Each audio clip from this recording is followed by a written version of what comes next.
Hello, ladies and gentlemen. We are starting right now. Okay, we're middle of the laws of lighting Shabbos candles. So let's bring up the Shulchan Aruch. Here we go.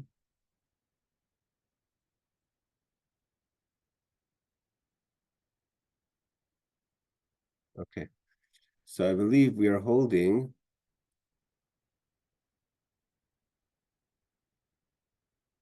Yeah, sorry, I got ahead over here. We are holding in chapter 75. Hey, Rebecca, we're holding in chapter 75. Here it's a bit slow. We're holding, I believe, law number 3, Halacha Gimel. Okay, so we're talking in law number 1 and 2. We were learning about how early one has to take off a little bit before daybreak to sunset in order to light the Shabbos candles. We talked about in law number 2 about the having lots of light and to make sure that we light it and in the proper way, and the woman makes the bracha, and it's a good time to daven for children, etc. Now we're going to go into the laws, continuing the laws of lighting Shabbos candles. So it says mitzvah halacha gimel. Mitzvah min hamufchar. It's if you want to do the mitzvah to perfection, is lahadlik b'shemen zayis, is to light with olive oil. I just want to say, it's not something a lot of people do, is lighting Shabbos candles with olive oil. In Eretz Yisrael, or it could be New York as well. In Eretz Yisrael, we have special, oil that's for the quality of lighting Shabbos candles. Let's say not as expensive, put it this way, as let's say cooking oil. It's called lighting oil, and it clearly says you should not use it for cooking. But even then, most people light with candles, as we'll see. The tradition is that if you decide to take upon yourself this mitzvah min hamufchar, to do the lighting in perfection, which is with olive oil, it's not something you could just do, a week here, a week there. Once you upgrade your lighting to olive oil, hold on, Aaron. Once you upgrade your lighting to olive oil, then that's something you have to take on. You have to take on continuously. So before you take it on, you have to make sure that's something, a commitment that you and your family are willing and able to commit to long term. Obviously, in circumstances that it's impossible, whether you're traveling, what have you, is obviously different. But once you take upon yourself to light with olive oil, something you have to continue. Yes, Aaron. Okay. Two things. Could you light some with olive oil and some with candles? And second, how long does the candle have to last? Okay, lasting the candle we're going to get to in a second. It has to last, so you should benefit from it at your meal, preferably for your meal. That's what the light is for. We'll get to when the candles have to be lit in a second, and more details to that question. To do some with candles, some olive oil, it's a good question. That said, I think if you're doing olive oil, you should just do olive oil. If you're doing candles, stick with candles. If it's easier to stick with candles, then it's a challenge to do olive oil. So then stick with candles. That's what most people do. Olive oil, like he says, mitzvah min hamufchar. Is this the same olive oil to perfection as you use in Hanukkah? It would be the same one. If you could go in, I don't know what they have in Seattle, but if you have places in New York where you could get the lighting olive oil, which is usually more economical than the cooking olive oil. Every Jewish store sells it. Okay. Not everyone lives in a place that has the Jewish stores. Okay, so it says mitzvah min hamuvchar lahadlik b'shemen zayis. So he says the Shulchan Aruch says is if you want to do the mitzvah to perfection is to use olive oil, and he adds also v'gam shemen harogil beinenu that we have nowadays, which is called shemen prachim, blumenol, blumen oil is like a blumen is from a bluma is a flower oil. I guess that would be today like canola maybe, or other oil, is kosher. Again, we know there's an entire chapter in the Tractate of Shabbos, dedicated to the Shabbos lighting, which is the second parak b'mem madlikim. Avashar shmanim, other oils. Yesh mehem. Hold on, Aaron. Let me first finish the Allah. All I wanted to say real quick was that it's in the prayer. In our That's, yeah, book. that's on the, yeah, the Mehmet we also say in the prayer, but that's, yes, that's the second chapter in the second chapter in the tractate of Shabbos. So he says, Yesh mehem she'enim ksherim. There are those oils that are permissible or non-permissible. So you have to make sure that they're oils that work. Today, a lot of people also use kerosene oil, like or kerosene liquid. The gamma psila, and also when it comes to the wick, one should be careful. Yehadish te mitzamer geffen, to try to find a wick made out of cotton or flax, pishtan, or cannabis. Basically, you want to get a wick that also doesn't need attention. We're trying to make sure that once you light it, it stays lit, and you don't need to stand around to try to fix it, because people may fix it, and then of course that becomes a problem with Shabbos. Ki b'shar dvarim, other wicks or oils, yesh mem she'enim ksherim, there are those that are not kosher. Ubi medina seinu, in what we've been doing in the local communities, like I said before, most people use candles, is noigin lahadik v'neir sasui michelev, we make from wax or fat. They were using v'hen ksheris, and those are kosher. Basically, he's referring to candles of wax. Avalaniach chatichas chelev v'toich kli u'b'toich psila. But if you want to just take a piece of fat, so to say, and just stick a wick in it, that's not going to work. It has to be a properly made candle, because if you're just going to try to make a makeshift candle, it's not going to light properly. Also, the lahadlik cane, then it's prohibited to use something that's just a makeshift, where you take the, so to say, the wax, fat, whatever you want to call it. He calls it over here of tallow. So you can, it has to be, a properly made candle. Also, and when you light it, you have to make sure that the fire catches properly to most of the wick that comes out of the candle or the oil or kerosene. Also, when using candles, make sure that the fire connects to the candle. So the point of this halacha is, what materials are you allowed to use for lighting the candles?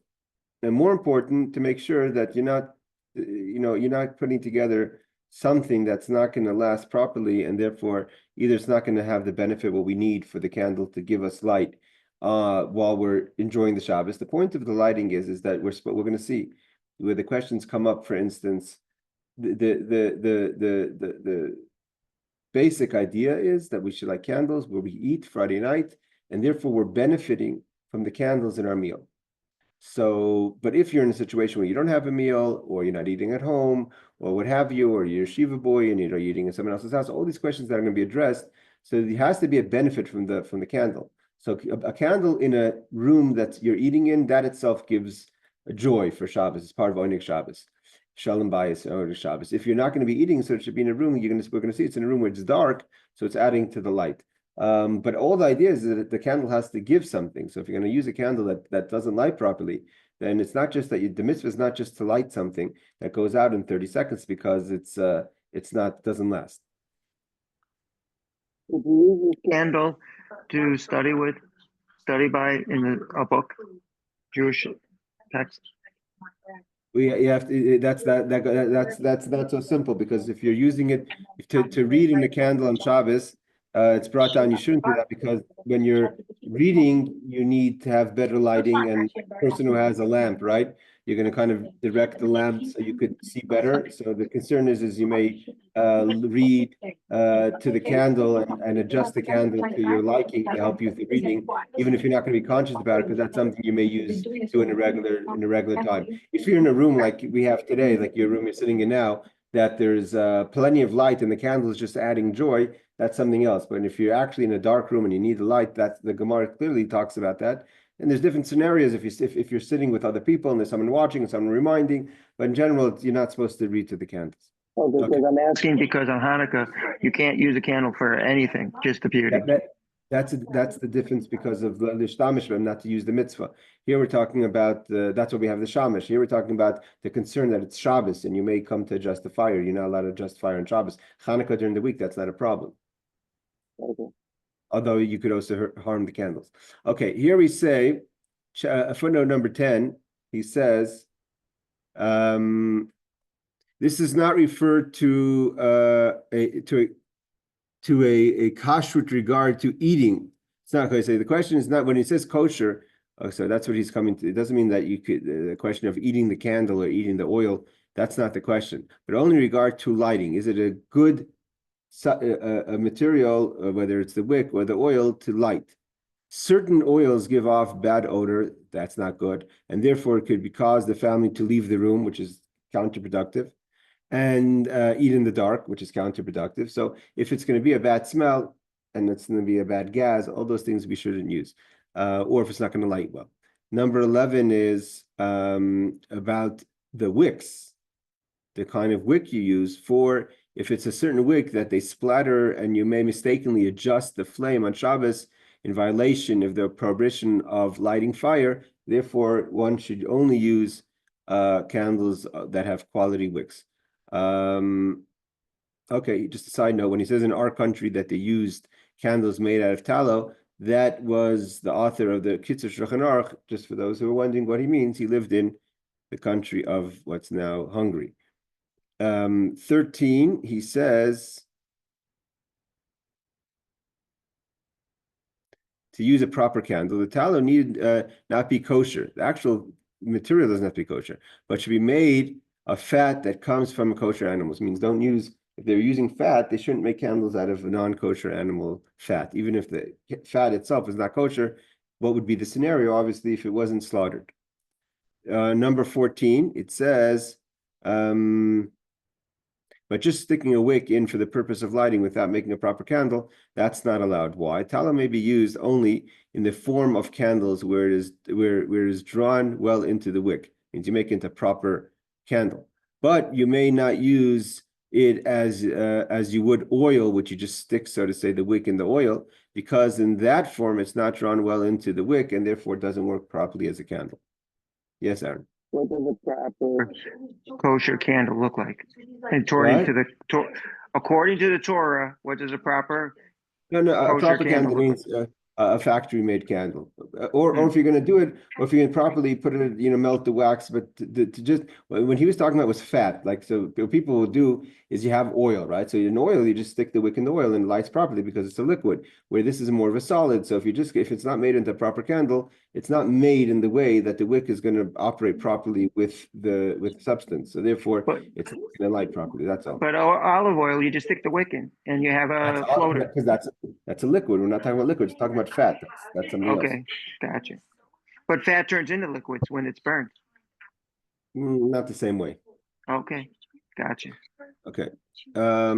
First of all, it has to. That's part of the problem. The condition for that is that the oil has to burn, right? I mean, lamb fat. My Syrians use a lot of lamb fat, so you can make it into oil, like olive oil. Okay, but I'm saying, but that itself requires it to be not olive oil; it's fat. That itself requires to be lit. So if you're just sticking into a fat substance and waiting for it to be lit, and then it's going to turn into liquid, that's not so simple. Okay, so basically, everyone has the ability to go to a store and there's the tea lights, what people use sometimes, etc.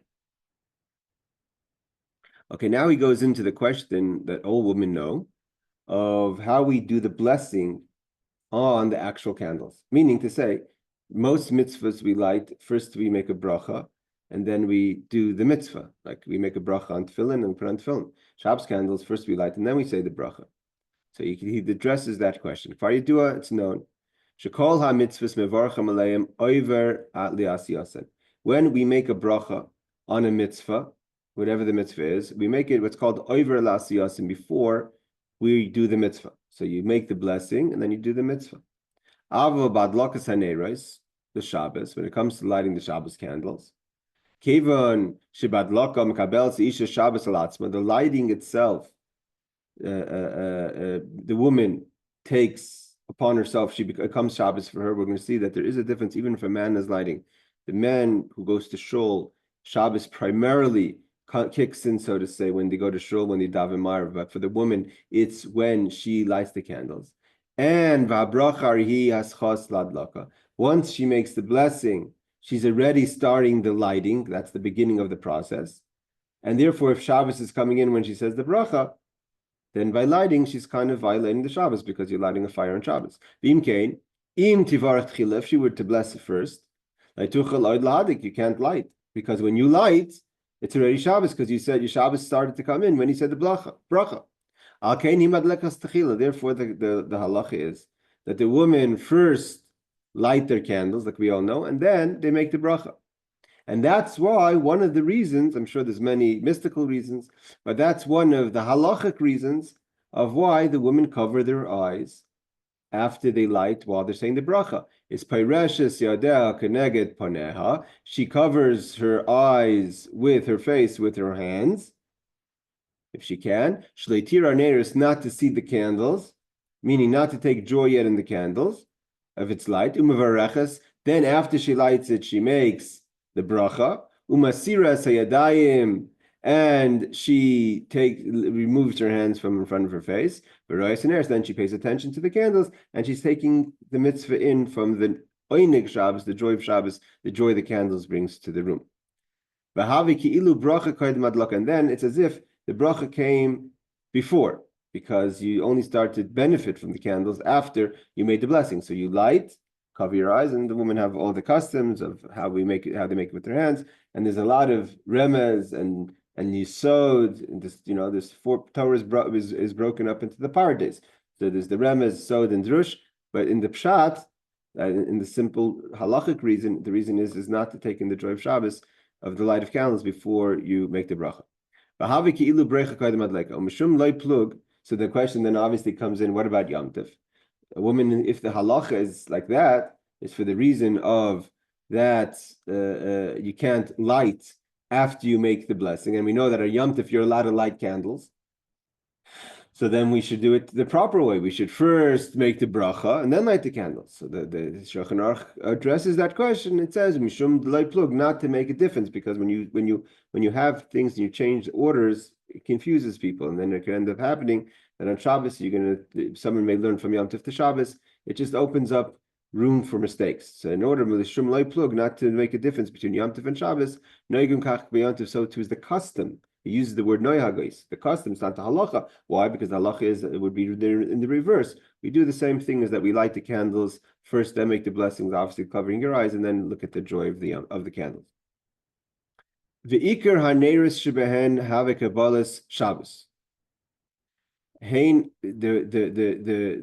main candles that are connected to bringing in Shabbos are, especially in those days when they had candles all over the house, it should be the candles that are on the table. We try to make sure, obviously, in a situation where it's possible, to have the candles on the table or near the table, so it actually brings joy to the actual meal. We should light those last. That means if you're going around the house lighting candles to light up the house for Shabbos, so you light the last ones on the table, because those are the main ones for hadlakas neiros, for the mitzvah. Now, he's bringing in a halacha seemingly not connected to what he said before. Meaning to say, what's the underlining point that we were saying up until now? That when a woman lights Shabbos candles, Shabbos comes in. So he says like this, and if it's a situation where one needs, for instance, if a woman has to leave the home, and let's say she has to go to the mikveh for something else, that she doesn't want to accept Shabbos at the time of lighting, or something else that's important, not just casually. The point over here is it shouldn't just be a casual idea that you don't take Shabbos in with lighting the candles. If a woman can, she should take the candles, she should take the Shabbos in with lighting the candles. But if there's reasons, and whatever those reasons are, she can't, then the woman can make a condition, she's not going to accept Shabbos with lighting the candles. Let's see later, he says in in Sif Kuf, Siman Kuf, Samach Sif Hey, La'astuch Levarch Koidim Hadlaka, Afilu Tanai Belev Sagi. In this case, so then you can make the bracha before you light, because by lighting you're not accepting Shabbos, even though it seems to be what would be the idea of the light plug of not to make a difference between Yom Tov. But here he says because you're not accepting Shabbos with it, and you have intention not to accept Shabbos with it because of the reason is that you can't accept Shabbos, it's not your traditional way of lighting. Maybe that's why there's no concern. Okay, let's see the footnotes here. I don't think that's the custom, though. I don't think us tuchal, it says. I don't think still that's the custom that women who light candles before they take in Shabbos will make the bracha before they light, because again, it's opening up a place where for allowing for confusion. So he says in footnote, yes, Barbara. I was just going to say that's confusing. Yeah, Because, that's what I'm saying. yeah, because if she says the blessing and lights the candles, but she hasn't accepted Shabbos, then why is she lighting candles? Why is the woman lighting candles? That makes no sense to me. No, because what happens is that you're in a scenario where you can't. That's your last opportunity to light candles. Let's say you go into the mikvah, so then once you leave home, you're not going to be back before Shabbos, or if you have something else. So we're talking about a situation where that's your last opportunity to light, and therefore, and wherever you're going, you're not going to be able to light. So, but you need to have the opportunity to not take Shabbos in yet. But on that condition, if it's necessity, you should do that. For instance, if you know for sure that you're going to be working or whatever it is that you're a medical professional. So if halachically, obviously, for medical reasons, you have to be working on Shabbos to be available, and you're taking your shift early before Shabbos comes in. So then you could like Shabbos candles before and make it, to take a resolution not to accept the Shabbos until it's proper time. So I have a question. If I'm unable to light Shabbat candles, do I still do the Havdalah ceremony? When Shabbat ends? Havdalah is not, the Havdalah is separate. I mean, although both of them have candles and fire, but they're two separate ideas. The fire that we use for Havdalah is connected to the fire that first man and women had after Shabbos. So that's something separate than the fire for the candle that we use for Shabbos is actually to bring light. But I can do that. I can do that ceremony. Absolutely. Oh, okay. That's what I want. Okay. After Shabbos leaves. Okay, so he says on Yom Tov we do it that way as well, not to light plug, not to make a difference between Shabbos and Yom Tov. So he says Derech HaChaim, which is a halachic authority, rules that when a man lights Shabbos candles, okay, so far we didn't get into the men-woman, that's next law.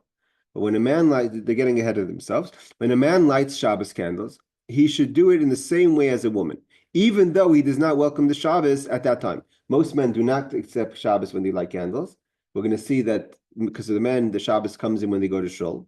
So then again, you would think, let them light the bracha first and then light, because anyways they're not accepting in Shabbos. Says no. He should do the same way as the woman, even though he does it not welcome the Shabbos at the same time. This is in order not to differentiate in the way we perform the mitzvah.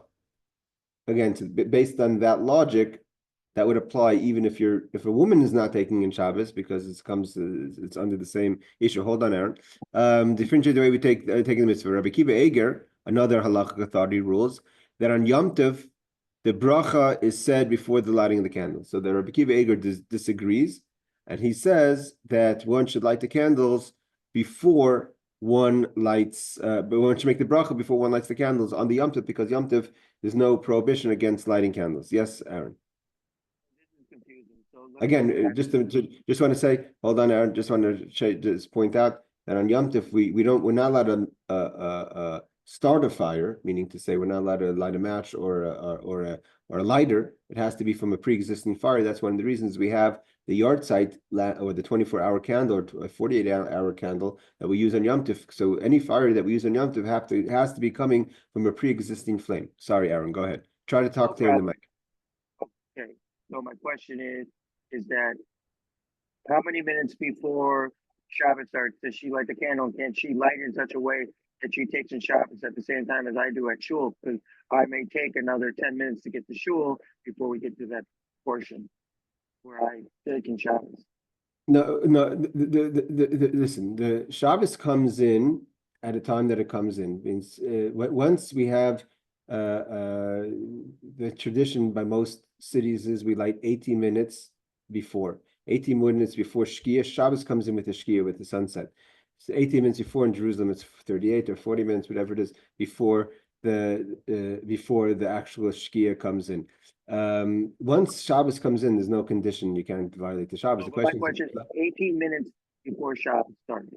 yeah, but a woman is not. Once a woman lights Shabbos candles, I guess, unless it's a unique. I'm not gonna say extreme, but unique circumstance that you need to be able to continue with ability to do weekly things for whatever that reason is, and it's an exception to the rule. Then you can make the condition, but that condition only lasts until Shabbos comes in. Now, regarding your question, what happens if there's a davening Shabbos early, which we spoke about last week, where the man takes in Shabbos early, the whole family takes in Shabbos early in the summer. So, like we learned last week, then when the rabbi, I think it was Rabbi Raskin from London was saying that there are cases where the woman could wait until the husband says Baruch Hu or Mizmor Shir, which would be 10 or 15 minutes after he goes to show, whatever the figuring out the time is, but she has to light then. But once she lights, Shabbos comes in. Unless there's a condition. Again, if you need to get in a car, Rebecca asked a few months ago about getting in, or a few weeks ago about taking a train to shul. If a woman obviously wants to go to shul and she wants to take the train there, so that those are situations where you can make a condition. Again, if it's in a situation where you have, even if that unique circumstance comes of your week, it could be, again, run it by your local rabbi to find out if that's what you should be doing, davening in a shul that requires you every single week to get into a subway. And not taking Shabbos when you light candles. Preferably, you should take in Shabbos when you light the candles. Let's just use something simple. She lights the candle, and then I'm not going to take in Shabbos for another 15 minutes, but I'm leaving in 2 minutes. But I like to use hot water to wash my hands. You're talking about when you say me, you mean the husband? I'm saying me, the husband. Okay, my wife lights the candles. Can I wash my hands before I leave? Yes. The woman lighting candles is accepting Shabbos for herself. So I haven't accepted it, so I can still wash my hands with hot water. Yes. Again, but Shabbos doesn't come in only when you daven. Shabbos comes in when Shabbos comes in. There's a time when sunset. Yeah, If sunset is Shkia, if you're davening before that, then Shabbos comes in for you at that time. But if you're just hanging around the house and not going to shul till late for whatever reason, Shabbos, you're not going to extend Shabbos because you didn't daven Ma'ariv yet. No, that wasn't my question. My question I understand. I understand. I just want to point that out. Oh, okay, thank you. Sure. Okay, so yeah, I don't know. In New York, obviously, it's less driving than in, let's say, Seattle. Many husbands who are going to shul will get into a car after their wives already lived. Again, there's different things that the woman could do that is not directly violating the Shabbos. For instance, taking a ride in the car is not the same thing as turning on the engine and driving the car. Like we learned, it's like the boat that's going already. Okay, number 16 in the footnotes, he says, we're talking about to light it, the candles near the meal should be lit last. He quotes the Magen Avram, again, one of the halachic authorities, rules that the bracha should be said over the candles that are on the table, which is our custom. It means you shouldn't just light it last or whatever. You have to make sure to light the candles. Obviously, you can't light any candles once you made the bracha, but you should make the bracha on the candles that are closest to the table or on the table. However, the bracha may also be recited when they are lit in any place that the household will occupy and use. It means any place that the light's going to add to the joy of Shabbos. You could make it. It's not conditional that you only make the bracha on the table, but preferably that should be the place where you make it. Again, in the scenario that's not possible for whatever reason, there's many reasons you can't have candles on the table. Whether you're in your home, it's not safe, or there's literally no space. So then you could do it. You try to do it next to the table, that it brings light to the table. Other people have the custom. Let's say some women, I think my mother does that, where she'll have a candelabra that is for all her family. Hey, Danny, that's for all her family She has Baruch Hashem her a large family, and then she'll have two separate ones on the table. So then you would like the two separate ones on the table last and make the blessing on those. Okay. Now we're going to address the question of men versus women when it comes to lighting Shabbos candles. And there's a lot of questions because we have the question of yeshiva boys and where they eat and what's your connection to your host. Is your host someone you eat by always or just once in a while? Yes, Rebecca. Sorry to like take you off track, but you just mentioned something about how many candles your mom lights. So is there, I know at minimum you have to light 2, except single Chabad women light 1, but is there any sort of, is it like a halacha to light 1 for every member of your family, or it's like a minhag? Is it a halacha or a minhag? It's not a halacha. It's a minhag to light for on behalf, like for how many children you have. Right. Again, there is one case where it gets into halacha if your additional candles are because you missed. If you missed a week, b'mezid intentionally or b'pshia in the negligence, then you have to kind of make up for that by adding 1 candle every week. So that would be even if you were single or had no children. So in that case, then you're adding it's more part of the mitzvah as opposed to a minhag. But yeah, that's a minhag to light according to the children you have. Okay, so like a married woman with like 3 kids, let's say, she could light just 2 candles every week if she wants. Yeah, but the minhag accepted by Yisrael, by Klal Yisrael, is to light according to how many children you have. Okay, got it. Thank you. Okay. Mitzvahs hadlakas neiras chala bein al hanashim bein al hanashim. The mitzvah itself is not just for women, we know it as a woman's mitzvah, right? Chana is the 3 mitzvahs of woman: chala, ner, and hadlakas nida and hadlakas neiras. But nevertheless, it's a mitzvah that's an obligation for both men and women. Ella, however, shanashim muzharais ba'yaser. It's more, so to say, a mitzvah concerned to the woman. Why? First, he mentions technically. Technically, the one that's at home that's going to be there to light the candles is going to be the woman. So therefore, she's the one who has the mitzvah is focused towards her. That's just based on the practical part of the halacha. But on top of that, there's another reason. The woman was involved. When we're talking about here is Chava eating from the tree of knowledge and being the one that gave it to her husband Adam, and because she was the one who started the transgression of eating from the tree of knowledge, so she's considered the one she keeps her ner shalaylam. She put out the candle of the world, so to say, the light of the world. Shehechti ala Adam arisha, and she sinned and then gave her husband to sin as well. Vehechshicha nishmasai, and darkened the souls. Shekruya ner, we know that the soul of a person neravai nishmas Adam, like he's going to say, ner alikim nishmas Adam. So the soul of man is their soul, and the soul got darkened by sin, the first sin of the tree of knowledge, and because that was initiated by the woman, by Chava, so therefore it's a responsibility for her to sort of say relight that candle. The light of God is the soul of man. This is a way of a tikkun. So the Ner Shabbos is a tikkun, is a way for women to rectify that transgression that started all the way back from Chava. By lighting candles in honor of Shabbos. Therefore, based on what we said, we gave 2 reasons why the woman lights candles. One is if she's found at home more. And the second one is because this is directly connected to rectifying a tikkun for the sin of the tree of knowledge that was initiated by Chava. So because of that, that's you're both from the house. And both are working, and both equal, running home for Shabbos. Nevertheless, so if the woman's home, she comes first, based on those 2 reasons. A person, we know the custom is that when there's a husband in the house, the husband is the one who's supposed to help in the mitzvah, not just to rely on the woman. And therefore the custom by Klal Yisrael is that the husband is the one who sets up the candles. is yesh loyla ish gamkin l'sayeh b'mitzvah. The husband should help with the mitzvah v'sakenes and neiros, and he should be the one that sets up the candles or the oils v'yahav heva isam, and to and singe them to get them ready. There's some people. This is the custom that a lot of husbands have, if it's candles or even others, to light the candles because to give it a kind of a little bit of it's easier once the candles be lit to relight it. Put out the candles, obviously in the way that Jewish people, we don't blow out candles. We don't blow out fire.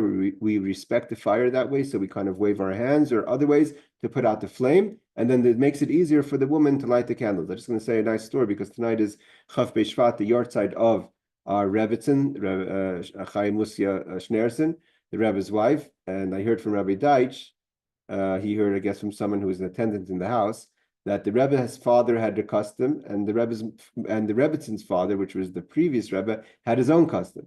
So the Rebbe's custom in his house was to light the candles first, like it says here in Shulchan Aruch, to prepare the candles and light them first, and then have so the woman could light what's already been lit. The previous Rebbe's custom, for his reasons, was not to pre-light the candles.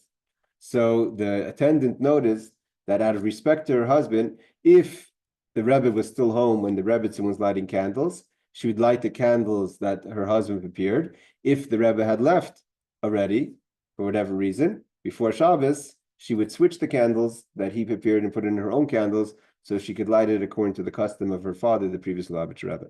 Okay, that's just a story in honor of the Rebbitzin tonight's yahrzeit. The Hainu Shiadlikim V'Chaben. What does it mean to prepare the flames?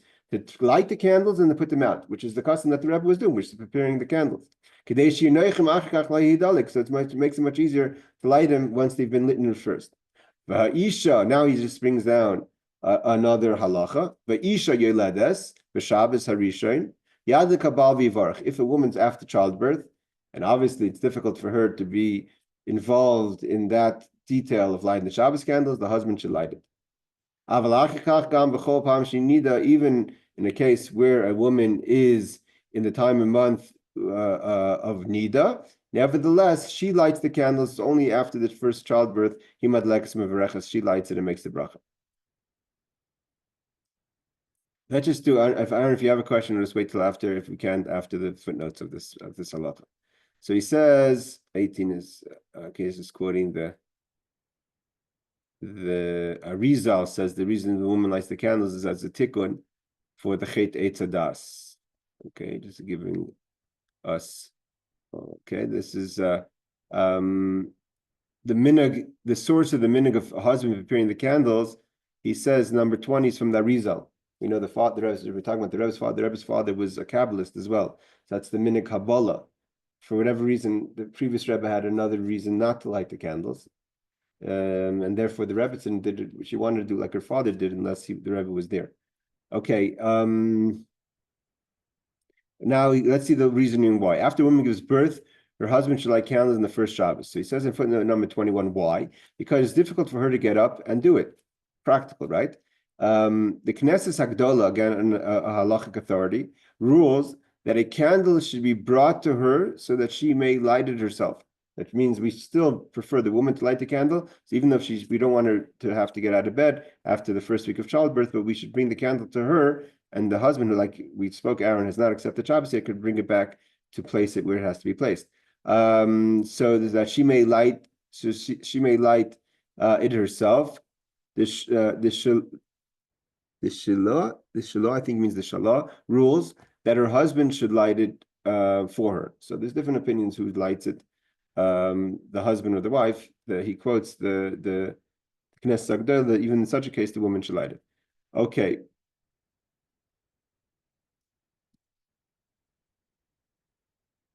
All right, Aaron, you wanted to ask something? No, Rebecca. Yeah. Let's say the wife is away for Shabbos and it's the husband and a daughter who's over bat mitzvah. So then who's supposed to light for them? Excellent question.